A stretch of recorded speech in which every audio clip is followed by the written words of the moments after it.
Good morning students. हमारा अगला topic है नॉर्मलाइज़र या सेंट्रलाइज़र ऑफ एन एलिमेंट। नॉर्मलाइज़र या सेंट्रलाइज़र ऑफ एन एलिमेंट की क्या डेफिनेशन है? देखो, जी कोई भी ग्रुप है और ए कोई भी जी का एलिमेंट ले लिया हमने। कोई भी एलिमेंट ले सकते हो, ए बी सी डी, हमने ए एलिमेंट ले लिया पर्टिकुलरली। देन कह रहे हैं set of all those elements of G set के वो सारे एलिमेंट जो कम्यूट करते हैं विद ए, जो ए के साथ क्या करेंगे, कम्यूट करेंगे, उनको नॉर्मलाइज़र ऑफ एन एलिमेंट ए इन जी बोला जाएगा। तो नॉर्मलाइज़र ऑफ एन एलिमेंट को कैसे नोटेशन देंगे? एन ए से नोटेशन देंगे। और इसमें कौन से एलिमेंट आएंगे? जी के वो सारे एलिमेंट आएंगे जो ए के साथ क्या करेंगे, कम्यूट करेंगे। ठीक है, वो सारे के सारे एलिमेंट आएंगे। देखो, तो नॉर्मलाइज़र का मतलब क्या है? जैसे ए एलिमेंट का नॉर्मलाइज़र निकाल रहे हैं तो जी ग्रुप के वो सारे एलिमेंट जाएंगे एन ए में जो ए के साथ कम्यूट करेंगे। ए फिक्स कर रखा है ना मैंने एलिमेंट, तो ए का नॉर्मलाइज़र एन ए। नॉर्मलाइज़र से कैपिटल एन बना लिया हमने उसका फर्स्ट लेटर लेके, और ए जिस एलिमेंट का नॉर्मलाइज़र फाइंड आउट कर रहे हैं, तो एन ए में वो जी के एलिमेंट जाएंगे जो ए के साथ कम्यूट करेंगे। अब हम एन ए एक सेट बन गया ना, उन सारे एलिमेंट्स की कलेक्शन होगी। तो अब इसके ऊपर एक थ्योरम है, उसका हम प्रूफ करते हैं। ये एग्जाम में पूछी गई आपसे 2006 में। Normaliser of A belongs to G is a subgroup of G. Normaliser A belongs to G क्या होता है? सब ग्रुप होता है जी का ही। यानी कि जो नॉर्मलाइज़र है, नॉर्मलाइज़र ऑफ ए का मीनिंग क्या हो गया? एन ए, जो अभी अभी हमने सेट बनाया। तो इसका मतलब क्या प्रूफ करना है? एन ए को मुझे सब ग्रुप दिखाना है। अब आपको याद होगा हम सब ग्रुप बहुत बार प्रूफ कर चुके हैं। सबसे पहले तो मैंने एन ए का स्ट्रक्चर लिखा प्रूफ में। देखो, प्रूफ स्टार्ट किया, सबसे पहले एन ए का स्ट्रक्चर लिख दिया। एन ए का स्ट्रक्चर लिखने के बाद इसको सब ग्रुप प्रूफ करना है। तो सब ग्रुप कैसे प्रूफ करेंगे? एन ए से मैंने कोई भी दो एलिमेंट उठाने हैं। अब ए ऑलरेडी यूज है तो ए की जगह हम कोई और नोटेशन दे देते हैं। बी सी ले लो, चाहे एक्स और वाई ले लिया मैंने। एक्स और वाई मैंने कोई भी एन ए से एलिमेंट उठाए। ठीक है, अब मैंने ये अगर एन ए से एलिमेंट उठाए हैं तो इसका मीनिंग क्या हो गया? इन्होंने ए के साथ कम्यूट किया होगा। तो this implies A X is equal to X A and A Y is equal to Y A. यानी कि ये डेफिनेशन कहाँ से आई? By definition of N A, यानी नॉर्मलाइजर ऑफ ए। तो अब मुझे दिखाना क्या है? टू प्रूव एन ए को सब ग्रुप। एन ए को सब ग्रुप प्रूफ करने के लिए कितना करके दिखा दे? First element as it is, second का इन्वर्स। अगर ये प्रोडक्ट वापस एन ए में चली जाए तो इसका मतलब ये प्रूफ हो जाएगा ये क्या है? सब ग्रुप। सब ग्रुप की हमने कंडीशन की हुई है, इस तरह से सब ग्रुप प्रूफ करते हैं। अब एक्स वाई इन्वर्स बिलोंग करेगा एन ए को, तो कैसे बिलोंग करेगा वो मैं आपको बताती हूँ। एन ए में बिलोंग करने का मतलब ये क्या करे? ए से कम्यूट करे, यानी दैट इज आपको ये प्रूफ करके दिखाना है। क्लियर? अब हम इसी पे जाएंगे कि ये कैसे प्रूफ करेंगे। अब सबसे पहले देखो, ए वाई इज इक्वल टू क्या है हमारे पास? वाई ए। अब मुझे y का इन्वर्स चाहिए तो पहले मुझे ये भी दिखाना पड़ेगा कि y का इन्वर्स क्या है? एन ए का एक एलिमेंट है, यानी एन ए में बिलोंग कर रहा है। तो हम सबसे पहला स्टेप कर रहे हैं, y इन्वर्स को एन ए में बिलोंग करा रहे हैं। ये लिया मैंने। अब इसमें क्या करो, इस y को हटाना है तो y के इन्वर्स से प्री मल्टीप्लाई कर दो। ठीक है, अब ये y इन्वर्स आइडेंटिटी बन गया, तो y inverse A Y is equal to A आ गया। अब इस y को हटाना है तो y इन्वर्स से पोस्ट मल्टीप्लाई कर दो। तो y इन्वर्स से क्या किया मैंने? पोस्ट मल्टीप्लाई किया, तो यहाँ पे आ गया पोस्ट। तो ये दोनों आइडेंटिटी बन जाएंगे, y inverse A is equal to A Y inverse. That means इस y इन्वर्स ने क्या किया? ए के साथ कम्यूट कर लिया। अगर y इन्वर्स ने ए के साथ कम्यूट कर लिया तो दिस इम्प्लाइज y इन्वर्स कहाँ बिलोंग कर गया? एन ए में। अब y इन्वर्स एन ए का एलिमेंट है, x भी मैंने कहाँ से उठाया था? एन ए का एलिमेंट। अब मुझे क्या करना है? इसको सब ग्रुप दिखाना है। तो सब ग्रुप दिखाने के लिए क्या करेंगे? मुझे ये शो करके दिखाना है ये ए से क्या करे? कम्यूट करे। कौन कम्यूट करे? एक्स वाई इन्वर्स, सब ग्रुप की कंडीशन। तो हम लेफ्ट हैंड साइड लेके चले, एक्स वाई इन्वर्स इंटू ए, ये हम लेके चल रहे हैं लेफ्ट हैंड साइड। अब इसमें हमने एसोसिएटिव प्रॉपर्टी लगा दी। एसोसिएटिव प्रॉपर्टी से लिख सकते हैं दिस। अब मैंने आपको बताया कि y इन्वर्स सिंस, यहाँ लिखोगे रीजन बताना है, सिंस y इन्वर्स किसका एलिमेंट है? एन ए का। अगर ये एन ए का एलिमेंट है तो दैट मीन्स y इन्वर्स ने क्या किया? ए से कम्यूट किया। तो हम y इन्वर्स ए को लिख सकते हैं A Y inverse. Again associative use कर दो। अब इस x ए को क्या लिख सकते हैं? क्योंकि x भी किसका एलिमेंट है? एन ए का एलिमेंट है। सिंस डाल के यहाँ पे रीजन इस तरह से बताना, तो x ए ए एक्स के इक्वल होगा। तो यहाँ पर हम x ए की जगह ए एक्स यूज कर रहे हैं। क्लियर? अब ये देखो ए यहाँ पे क्या था, राइट हैंड साइड पे था, अब ए कहाँ पे आ गया, लेफ्ट हैंड साइड पे आ गया। तो दिस इम्प्लाइज इस एक्स वाई इनवर्स ने क्या किया, ए से कम्यूट कर लिया। तो एक्स वाई इनवर्स कहाँ बिलोंग कर गया, एन में। एन में बिलोंग करने के लिए क्या करना चाहिए था, उसको कम्यूट करना चाहिए था, किसके साथ, ए के साथ कम्यूट करना चाहिए था। तो इस तरीके से हमने क्या दिखा दिया, इसको कम्यूट करते हुए दिखा दिया। क्लियर। तो ये चीज़ हो गया, एन ए क्या होता है, सब ग्रुप होता है। अब एक चीज़ और, एक रिजल्ट है जो रिमार्क दे रखा है यहाँ पर, ये एक रिजल्ट की तरह ही यूज़ करना है आपने, कि if G is an abelian group, अगर जी क्या हो,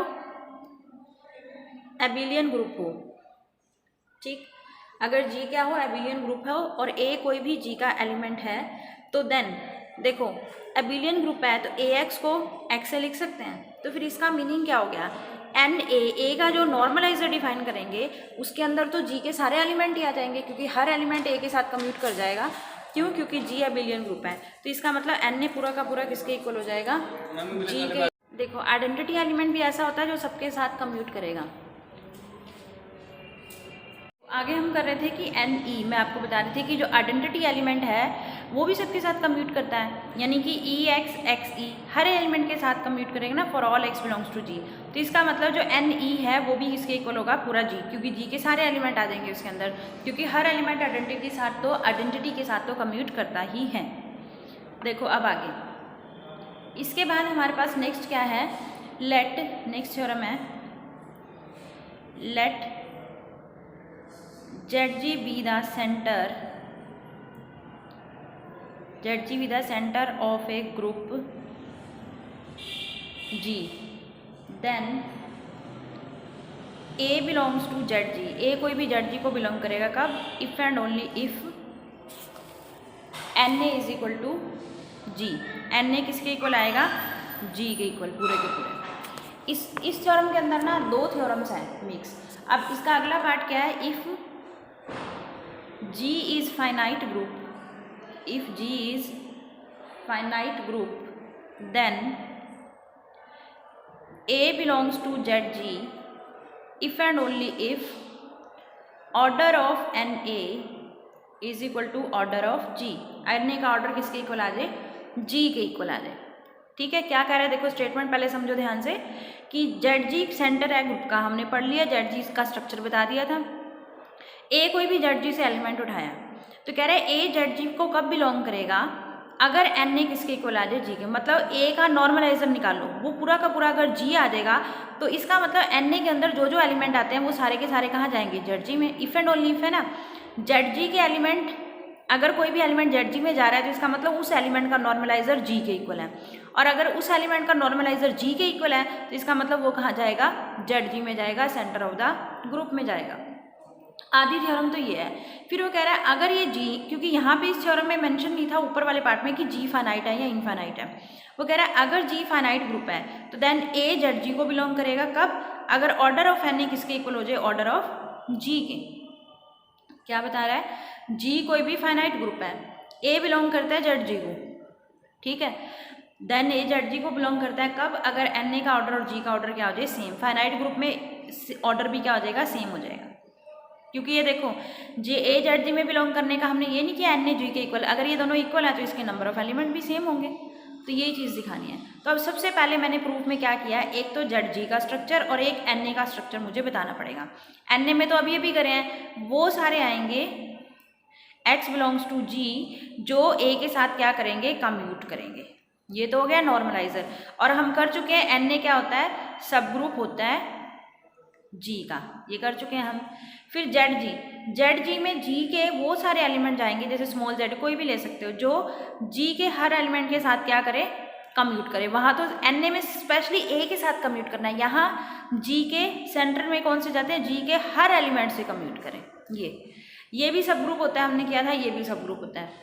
क्लियर है। अब मुझे क्या लेना है, इसको लेके चलना है, और तो ये रिजल्ट प्रूफ करके दिखाना है, ये रिजल्ट लेके चलना है, तो ये प्रूफ करके दिखाना है। तो अब हम देखते हैं इसका प्रूफ हम कैसे करते हैं। तो एक कंडीशन तो लेके चलनी पड़ेगी, तो मैंने क्या ले लिया, लेट कर लिया ए बिलोंग करता है किसको, ZG को। अगर ए ZG से उठाया तो अभी तो डेफिनेशन करी, ZG से उठाने का मतलब ए ने जी के हर एलिमेंट से क्या किया, कम्यूट करा। ए ने जी के हर एलिमेंट से क्या किया है, कम्यूट करा। तो मतलब हर एलिमेंट से कम्यूट किया है इसने, तो जो ए से, इसका मतलब ये भी तो है एक्स ने ए से कम्यूट किया है। इसको अगर मैं दूसरी तरीके से पढ़ूँ तो जो भी एलिमेंट ए से कम्यूट करेगा वो कहाँ जाएगा, एन ए में। तो इस एक्स ने ए के साथ कम्यूट किया, तो इसका मतलब ये एक्स कहाँ चला गया, एन ए में चला गया। अब उठाया कहाँ से था एक्स, ठीक है, जी से उठाया था ना, ये एक्स है तो जी का एलिमेंट था और चला कहाँ गया, एन ए में चला गया। तो इसका मतलब क्या हो गया, जी कहाँ कंटेंट हो गया, एन ए में कंटेंट हो गया। और एन ए तो जी का सब ग्रुप होता ही होता है, अभी अभी हमने ऊपर प्रूफ करके दिखाया है। तो एन ए तो जी में कंटेंट होता है, मैंने जी को एन ए में कंटेंट दिखा दिया। तो इसका मतलब क्या हो गया, इन दोनों से एन ए किसके इक्वल आ गया, जी से, जी के, इन दोनों से ये बना दिया हमने। क्लियर, एक्स एन ए से उठाया, जी एन ए में कंटेंट, एन ए तो जी में कंटेंट होता ही होता है, तो एन ए किसके इक्वल आ गया, जी के इक्वल आ गया। अब conversely N A equal to G लेके चलेंगे, लेट एन ए किसके इक्वल है, जी के। टू प्रूफ क्या करके दिखाना है मुझे, टू प्रूफ करके दिखाना है कि x कहाँ बिलोंग कर जाए, ये a कहाँ बिलोंग कर जाए हमारा जेड जी में, ये प्रूफ करके दिखाना है। अब n ए g के इक्वल है, अभी अभी हमने किया है ना, इक्वालिटी का मतलब क्या होता है कि लेफ्ट राइट में कंटेंट और राइट लेफ्ट में कंटेंट। तो इससे मैं लिख सकती हूँ, इससे मैं दोनों चीज़ें लिख सकती हूँ वैसे, n ए g में कंटेंट है एंड g n ए में कंटेंट है। पर मुझे जो क्वेश्चन के अकॉर्डिंग जिस चीज़ की ज़रूरत है मैं उस पार्ट को ले रही हूँ। मैंने ये पार्ट ले लिया कि जी एन ए में कंटेंट है, जी एन ए में कंटेंट का मतलब जो जी के एलिमेंट है कहाँ जाएंगे, एन ए में। तो एक्स मैंने कोई भी जी का एलिमेंट लिया तो दिस इम्प्लाइज एक्स कहाँ चला जाएगा, एन ए में। अगर एक्स एन ए में चला गया तो इसका मीनिंग क्या हुआ, इस एक्स ने क्या किया, ए से कम्यूट कर लिया, for all X belongs to G. तो ए से कम्यूट कर लिया। तो अभी अभी हमने ऊपर वाली थ्योरम करी है कि जो भी ए से कम्यूट करेंगे, जैसे ये इसने किया ना, for all X belongs to G, G के हर एलिमेंट से कम्यूट किया, किसने, ए ने क्या किया, जी के हर एलिमेंट से कम्यूट किया। जो जी के हर एलिमेंट से कम्यूट कर जाता है वो तो सेंटर ऑफ द जी में चला जाता है। तो ए कहाँ बिलोंग कर गया, जेड जी में, ठीक है। तो ए किस में बिलोंग कर गया, जेड जी में। अब एन ए तो किसके इक्वल है, जी के इक्वल है ही है, और मैंने क्या दिखा दिया, ए को कहाँ बिलोंग करा दिया, जेड जी में। क्लियर, तो अब ये हो गया, एन ए पूरा का पूरा जी के इक्वल है, तो इसका मतलब क्या हुआ, एन ए जी का मतलब क्या है, पूरा का पूरा दोनों सेट आपस में बराबर है, तो जितने इसमें एलिमेंट होंगे उतने इसमें एलिमेंट होंगे। अगर जी फाइनाइट है तो ये रिजल्ट बन गया हमारे पास, ठीक। तो इस तरह से कंबाइन कर सकते हैं हम उस थ्योरम को भी इसके साथ। पहले हाफ पार्ट प्रूफ हो गया मेरा कि ये चीज़ यहाँ तक एक थ्योरम प्रूफ होगी। फिर जो सेकंड पार्ट था ना कि अगर जी फाइनाइट है, if G is finite, G is finite group. अब देखो एन ए जी के इक्वल है, ए जेड जी में जा रहा है। एन ए जी के इक्वल का मतलब जितने एन ए में एलिमेंट होंगे उतने जी में होंगे, तीन, यानी इनका ऑर्डर बराबर होगा। अगर जी फाइनाइट ग्रुप है तो इसका मीनिंग क्या हो गया, ये रिजल्ट बन गया इसके साथ। तो ये इसी थ्योरम के साथ ही जुड़ा हुआ था, ठीक है। तो इस तरीके से हमने प्रूफ करके दिखाया, इंपॉर्टेंट रिजल्ट है ये, इंपॉर्टेंट थ्योरम में भी आता है और रिजल्ट भी इंपॉर्टेंट है, इसका हमें यूज़ करना पड़ता है। क्लियर, तो ये इंपॉर्टेंट रिजल्ट याद रखना। अब हम इससे कुछ और करते हैं।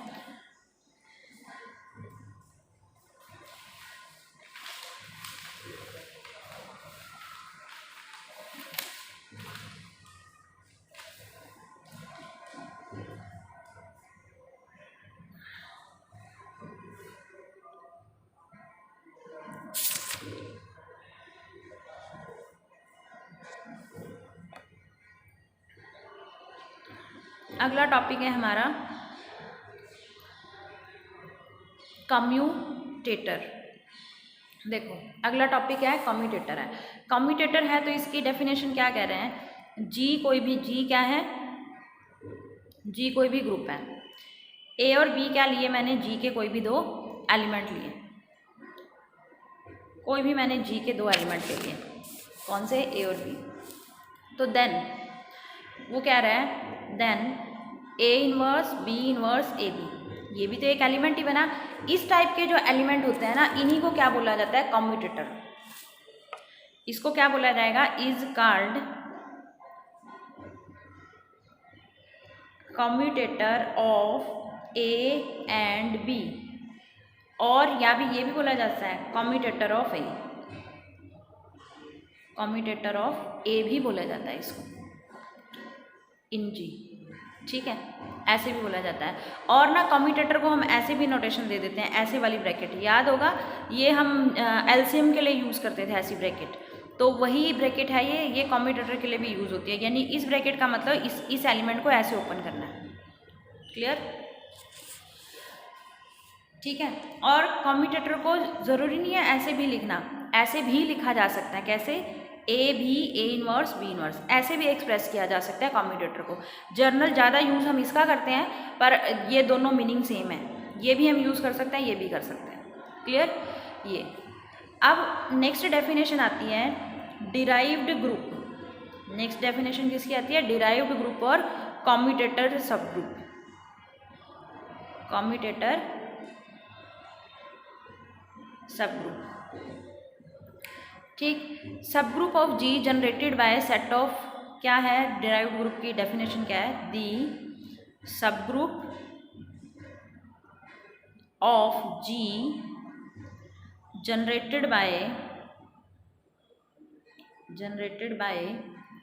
दी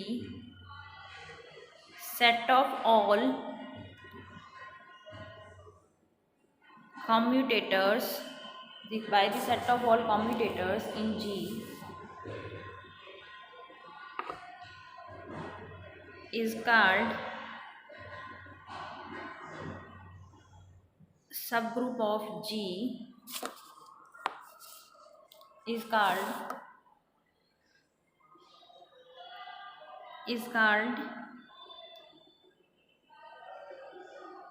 commutator subgroup of G, and notation कैसे देते हैं? G डैश से, या फिर ऐसे लिख देते हैं डेल्टा G करके।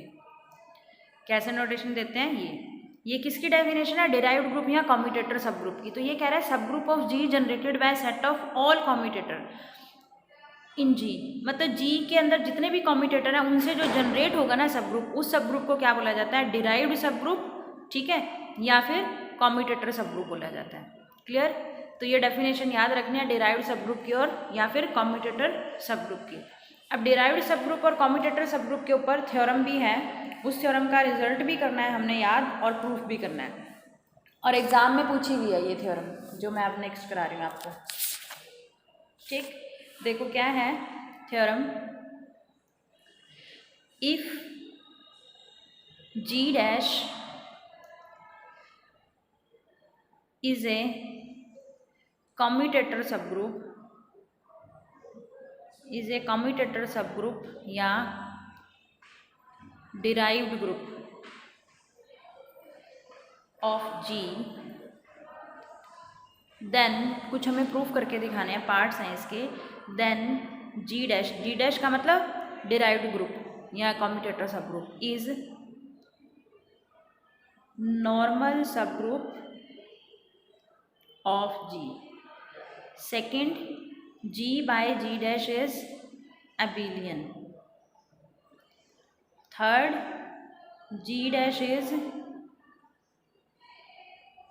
smallest subgroup of G such that G by G dash is abelian. Such that G by G dash is abelian. देखो तीन पार्ट बन गए।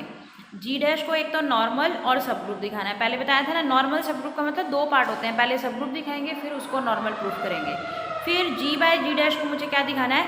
एबिलियन दिखाना है। फिर थर्ड में दिखाना है G डैश सबसे स्मॉलेस्ट सब ग्रुप होता है G का, ऐसा कि G बाय G डैश क्या बने? एबिलियन बने। ये रिजल्ट हमें तीन चीज़ें ये प्रूफ करके दिखानी है। अब इन तीन चीज़ों को कैसे प्रूफ करेंगे?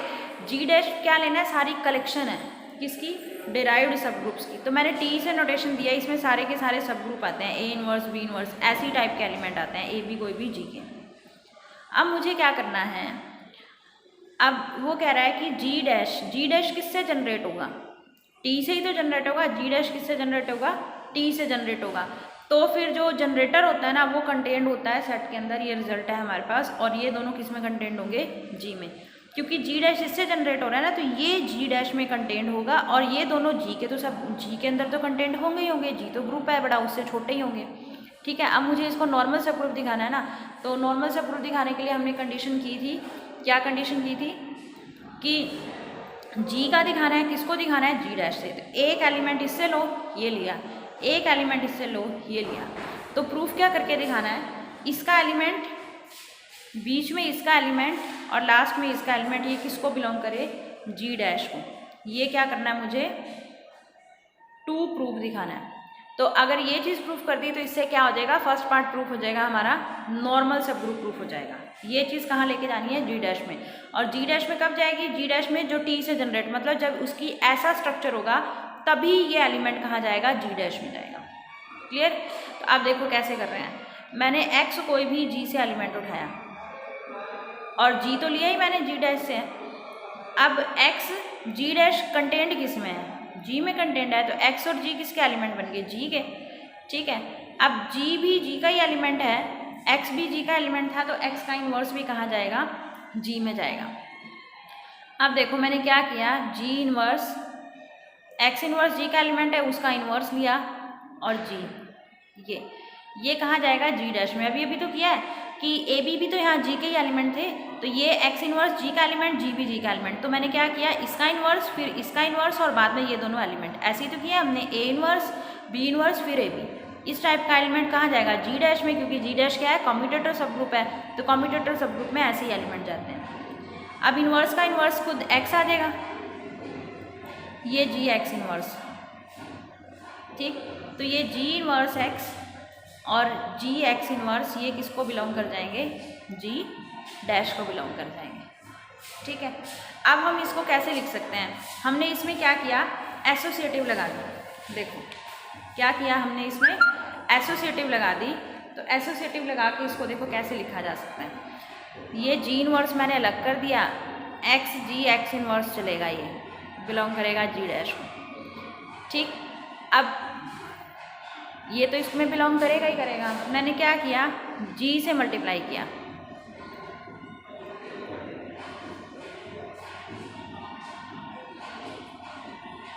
ये जी डैश में। क्यों, क्योंकि जी डैश क्या है, खुद एक सब ग्रुप है पहले से। सब ग्रुप है तो मतलब ग्रुप बना तो उसमें कोई एलिमेंट जा रहा है तो उसका इन्वर्स भी जाएगा ही जाएगा। तो ये देखो, ये इसका ही एलिमेंट था, जी भी इसका ही एलिमेंट था, तो इन दोनों की प्रोडक्ट भी जाएगी। ये क्लोजर प्रॉपर्टी लगाई मैंने। अब ये तो आइडेंटिटी बन जाएगा एसोसिएटिव से, तो ये क्या रह गया, एक्स जी एक्स इन्वर्स कहाँ बिलोंग कर जाएगा, जी डैश में। तो ये इसका मतलब हो गया, ये इसका मीनिंग क्या हो गया, दिस इम्प्लाइज, इसको क्या नोटेशन दी थी हमने, जी डैश की, जी डैश इज नॉर्मल सब ग्रुप। जी डैश को मैंने क्या दिखा दिया, नॉर्मल सब ग्रुप दिखा दिया, किसका, जी का। क्लियर। अब ये नॉर्मल सब ग्रुप तो दिखा दिया हमने, अब हम क्या कर रहे हैं, मुझे दिखाना है कि जी बाय जी डैश क्या है, एबिलियन है। ये चीज़ प्रूफ करके दिखानी है, G by G dash is abelian. ये टू प्रूफ हो गया, सेकेंड पार्ट। अब टू प्रूफ करना है ना, एबिलियन का मतलब क्या है, इसके दो एलिमेंट उठाऊं तो इससे कंप्यूट करें। अब सबसे पहले ये देख लो कि ये क्वेश्चन ग्रुप है, इसके एलिमेंट कैसे होंगे, ऊपर वाले ए से जी से कोई एलिमेंट आएगा, नीचे वाला एज इट इज़, तो जी डैश ए जी डैश बी, इस टाइप के इसके एलिमेंट होगी। ये मैंने इसके दो एलिमेंट ले लिए, किसके, belongs to G by G dash, where A और बी किसके एलिमेंट होंगे, ये ऊपर वाले जी के एलिमेंट होंगे। ये इसके दो एलिमेंट ले लिए, मुझे क्या दिखाना है, इन दोनों को कम्यूट दिखाना है ना। एबिलियन ग्रुप का मतलब क्या दिखाना है, कम्यूट दिखाना है। ये चीज़ प्रूफ करके दिखानी है, मतलब मुझे ये टू प्रूफ करना है। क्लियर, इसको टू प्रूफ करना है। अब टू प्रूफ करने के लिए देखो हमने क्या किया, ये चीज़ कैसे दिखाई। अब जी डैश, ये आर्बिट्ररी एलिमेंट इसके ले लिए। अब जी डैश जो होता है ना, हमने अभी ऊपर कर लिया, ये नॉर्मल सब ग्रुप होता ही होता है। ठीक है, तो अब मैंने क्या किया, यहाँ से मुझे तो कम्यूट करके दिखाने हैं। अब जी डैश इज नॉर्मल सब ग्रुप ऑफ जी, ये क्या है, जी का नॉर्मल सब ग्रुप है। तो अगर ये जी का नॉर्मल सब ग्रुप है तो जी डैश ए जी डैश कम्यूट करेगा। जी डैश ए बी को क्या लिख सकते हैं, जी डैश ए जी डैश बी। ये कहाँ से लिए, ये हमने को सेट वाला जो चैप्टर है उसका रिजल्ट है, ये यहाँ से रिजल्ट आते हैं, नॉर्मल सब ग्रुप के रिजल्ट्स हैं ये। अब ए बी किसके एलिमेंट लिए, मैंने जी के एलिमेंट लिए, तो इसका मतलब क्या हुआ, A inverse B inverse A B कहाँ जाएगा, जी डैश में जाएगा, क्योंकि कम्यूटेटर ग्रुप में ऐसे ही होते हैं। अब ये बी इनवर्स ए इनवर्स को हम लिख सकते हैं, बी ए का इनवर्स लिख सकते हैं, ये A B as it is, ये बिलोंग करता है जी डैश को। ठीक, अब इस एलिमेंट का इन्वर्स और ये प्रोडक्ट कहाँ जा रही है, जी डैश में जा रही है। तो ये एक हमारे पास रिजल्ट होता है क्या, कि एक्स वाई इन्वर्स अगर एच में बिलोंग करेगा, कब, अगर एच एक्स किसके इक्वल हो जाए, एच वाई के इक्वल हो जाए। तो ये, तो इसका मतलब यहाँ से मैं क्या लिख सकती हूँ, इसको कंपेयर कर लो ना, ये चीज़,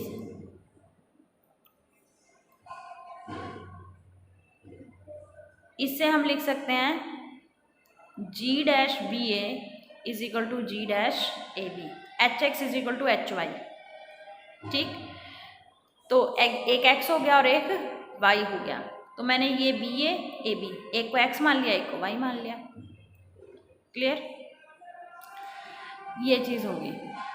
अब अभी तो हमने किया है ये रिजल्ट ऊपर वाला, तो इसको हम क्या लिख सकते हैं, जी डैश बी जी डैश ए, इसको लिख सकते हैं जी डैश ए जी डैश बी, हो गए कम्प्लीट। तो इस तरीके से ये बिलियन हो गया। ये रिजल्ट फिर से मैंने यूज़ कर दिया, जी डैश ए बी को ऐसे खोल के लिखा जा सकता है। तो ये हमने क्या दिखा दिया, इसको एबिलियन भी दिखा दिया।